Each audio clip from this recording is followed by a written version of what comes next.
to the action on Monday Night Football. Commanders at Chiefs is where we go now, getting this one going there in Kansas City for these two teams. And, of course, no Jaden Daniels in this game. It was all about Marcus Mariota against Patrick Mahomes. Let's see if we're going to get to the highlight. There they are. All right, Mahomes making his entrance. It was lit in there, y'all, I got to tell you.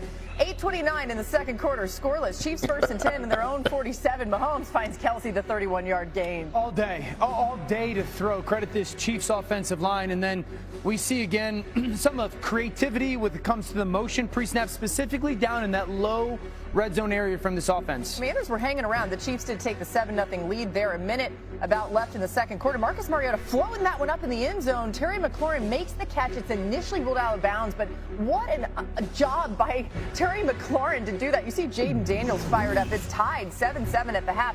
12:50 in the third quarter. Game tied at 7, and this is when the Chiefs really started to break this thing open. Mahomes finding Travis Kelsey for 38 yards. Yeah, it goes like he almost falls there when he's going to move, and then Kelsey's block, realizes no one's left, releases, and there's that connection down there again. And then in the red zone, the creativity, the plus, no one remotely close to rushing. Patrick Mahomes finds Kareem Hunt. 4th and goal, going for it there, and it pays off. They take the 14-7 lead. Same score in the third quarter. Chiefs 2nd and 6. Mahomes finds Kelsey for the touchdown. Kelsey's 83rd career touchdown, tying Priest Holmes for the most in Chiefs franchise history. 8 minutes left in the fourth, and Mahomes finding Rashee Rice. He takes it in for the touchdown, and then he made this young fan That's tonight, awesome. giving him the football after.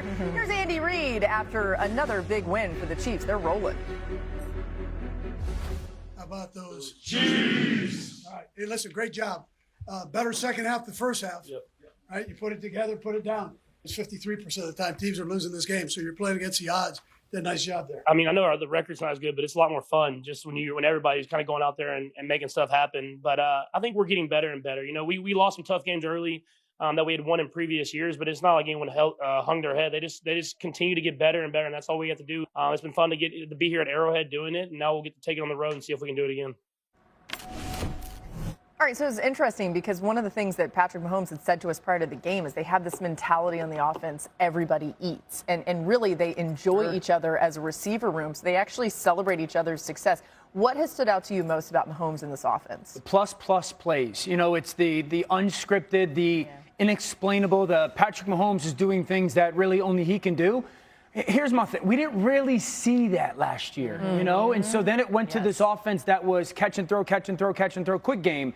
And now what we've watched, it started a little bit this year, and it's really started to come on the last 3 weeks since everyone's been healthy. Just look at who he is and what their offense is when he holds the ball now. That's kind of what he became famous for 5, 6, 7 years ago. Last year, it was 7 yards a play, 9 to 7 touchdown interception ratio, QBR 29. Look where he is right now. Almost 11 yards a play, hasn't thrown a pick, and a QBR almost triple what it was last year. If I was the AFC, if I was Buffalo, who they're playing Sunday afternoon, if I was the AFC, that would be the most concerning thing that I watch out of this offense right now is like, he looks back to what he has been for many years, if not better. This offense is better than last year's offense, this current Not offense even remotely right now, close, right? 100%, yeah. In part because he uses the entire field. The only reason why Travis Kelsey gets to rumble down the sideline is because they're worried about Xavier Worthy running downfield there. But to Dan's point, it was the extended plays that really jumped out to me in this game. 8 for 9 for 149 yards on throws over 4 seconds and 3 touchdowns. Some of that was good pass protection, but a lot of it was Mahomes creating outside of structure. Now, another thing that caught my eye in this particular game about those extended plays, yes, most of them went to Kelsey. They're always going to go to Kelsey. The connection that those two have when the play breaks down is the stuff of miss. This one. But Rashee Rice, the 2nd and 17 that you saw there where he runs the comeback, he senses that Patrick is extending, so he finds that void in zone coverage. That's a big deal. Yeah. That was almost reminiscent of Tyreek Hill, and that has been missing in this offense on those extended dropbacks. Really fast, Marcus, before you jump in, one of the things that Andy Reid had told us prior to this game is that Mahomes has fighter pilot vision of the field. He was like, basically, whatever the play call is, Mahomes sees the field so well that he can. He knows if it's going to work or not, and then he's like, I'll go create. And it's crazy. Like when you watch him, even last night, just surveying the field. I mean, I think that's probably something that I don't know if we've seen him do it at this level in a while. Certainly right? not last year. Oh, totally. This year, you've been like, it's back. Yeah, it's interesting. All right, go ahead, Marcus.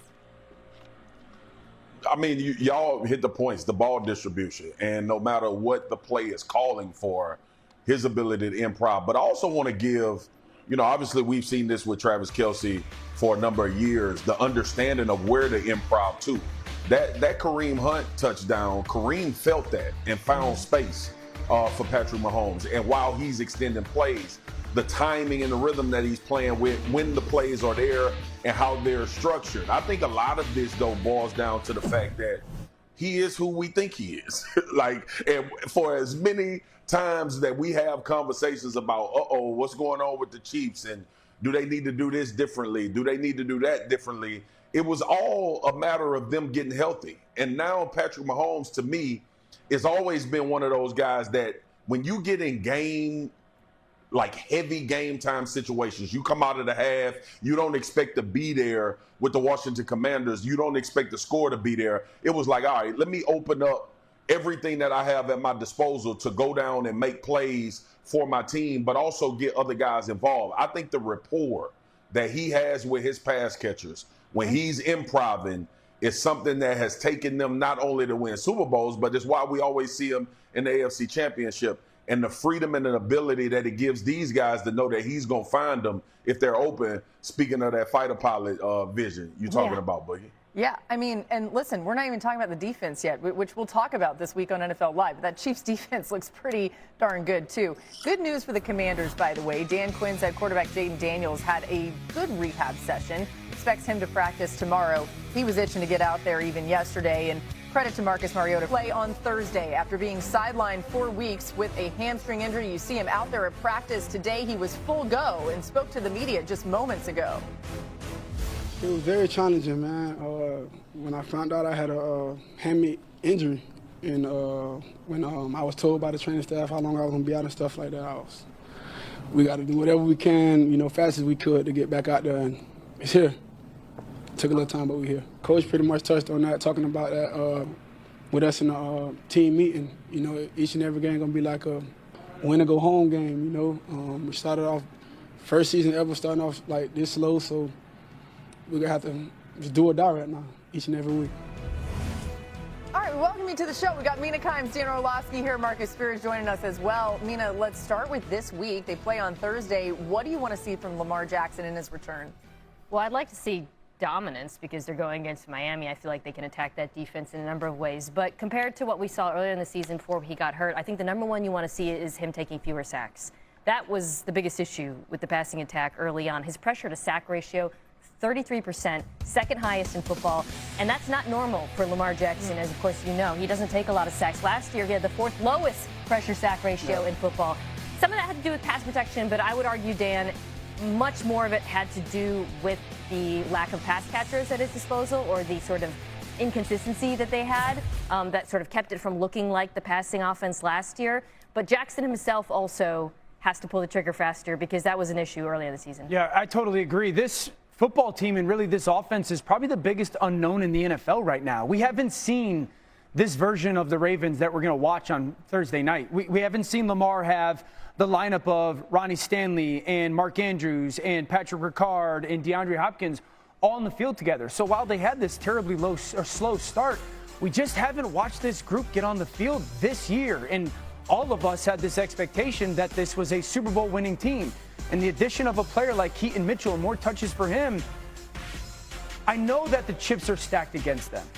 But this is a great unknown. This is like the team that is lurking out there, because with Lamar back and everybody healthy, certainly on the offensive side, this team should look like the Super Bowl one we thought. The first three quarters against Buffalo. Exactly. That looked like the best offense in football. Ever. Yeah. So it's just a great unknown right now, and I think I agree with Mina. Impressed by Miami's defense last week, but this unit should dominate. I thought you were going to say something else. I agree with Dan. Yeah, I agree with him agreeing with me. I know.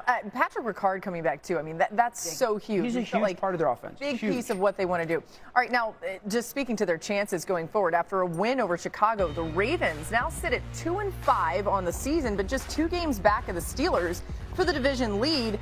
with that victory, Baltimore's chances to win the AFC North jumped from 23% to 43%. Speaks how important that game was. That's just behind the Steelers, who dropped from 64 to 47% to win the AFC North after their loss to the Packers. So, Marcus, looking big picture here, does this Ravens team have enough to make a run and really dig themselves out of this hole?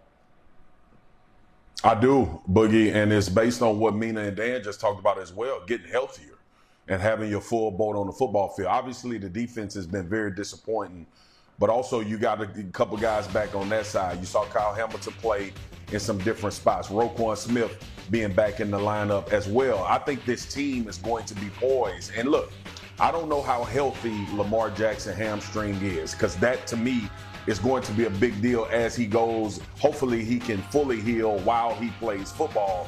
But his ability to break the pocket, his ability to play extend, all of those things are going to come into play. But when you look at this schedule, right? Dolphins, Vikings, Browns, Jets, Bengals, all of those are winnable. You look all the way until probably the Patriots as a team that's been pretty consistent, that you would think would be a real challenge, and then the Packers after that. But Baltimore, as crazy as it sounds, has a chance not only to reinsert themselves in this division, but I believe they have a chance to run the table. And that is boring health, obviously, with this football team and this defense improving week in and week out. But it is not far-fetched, and y'all know my belief in Lamar Jackson. When he's playing in any game, I think it's winnable. Yeah, Marcus, how about this? The Ravens have averaged 33 points per game in Lamar Jackson's 4 starts this season, compared to 14 points in the 3 that he's missed. So that's a big point differential. You're probably going to win those games. You got Lamar back in the helm. Yeah, it does. Yeah, for sure. All right,